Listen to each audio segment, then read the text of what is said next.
Okay, now we're approaching a stage of the game here where we've kind of seen what the Finns were doing.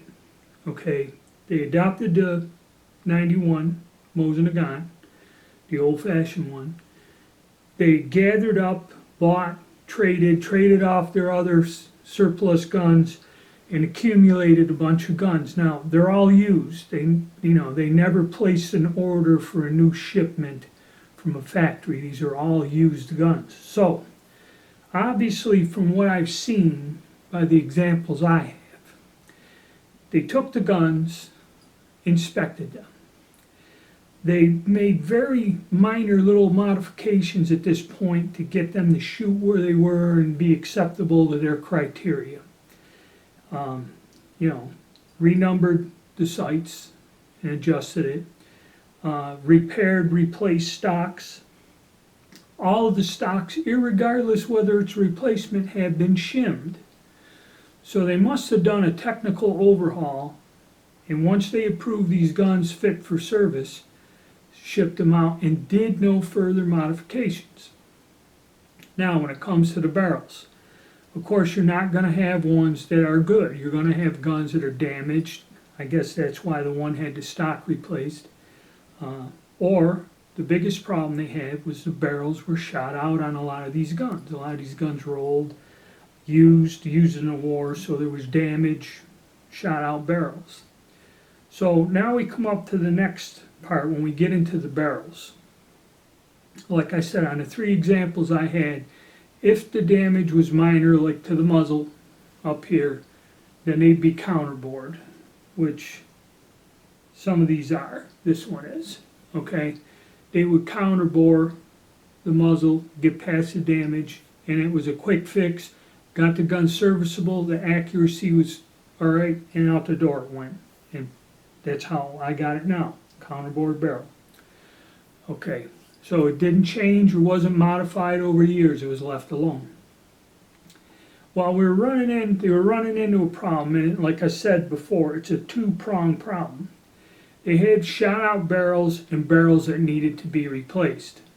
Now again, the point I was making in the other videos, these people don't have a huge manufacturing base, I'm assuming, at that time, because then it would just be a matter of making up new barrels, okay?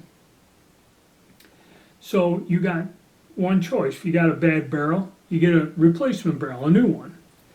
But then there was a second problem.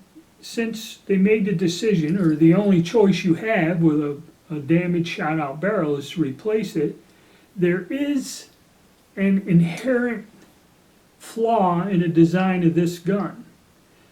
The two of them that come to mind is the Mosin Nagant 1891 and it'd be the Austrian M95. Both of these guns were designed in the 1890s, back when smokeless powder was new. There was a big rush, and these old designs, this barrel shape is not conducive to accuracy or anything like that. And we'll take a closer look at this and how over time this was changed.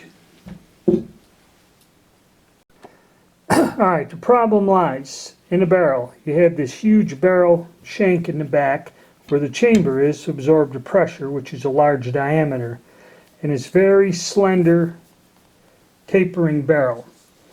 And now the barrel's quite long. They kept them at 30 inches, and the reason barrels were long on old guns was to give the black powder time to burn.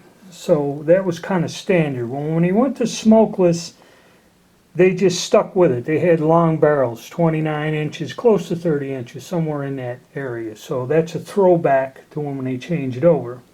And again, to make the gun light and portable, it's this thin, tapered barrel. But what happens when it's thin and long is in battle, this thing heats up. You're in a completely, the stock goes up to here. So you got wood up against it, and that's your accuracy, heating, warping, and that is affected. Okay? Now, there's two ways to correct this.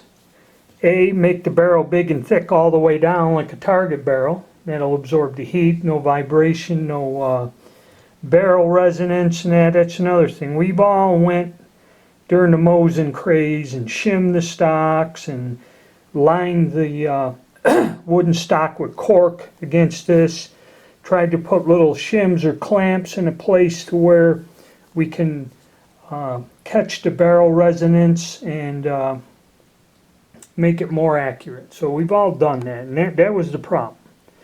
Now, like I said, one way to correct this is make a wider barrel, way wider barrel. The other way that Mauser did, and I'll use this KR98, what Mauser did to make a lightweight portable gun, military gun, is he stepped the barrel. So you have the wide chamber, and you have the first step where the sight usually went, and the diameter is not much different, so it's pretty heavy.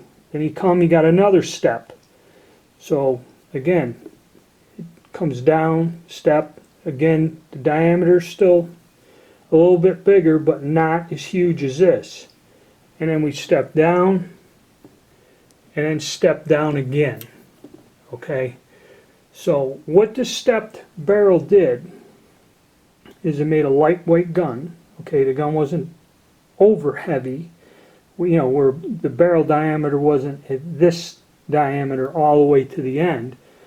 And this gives the barrel strength. It takes a lot of that flex and vibration out because it's gradually getting thinner, which makes it, not as cumbersome or heavy of a weapon.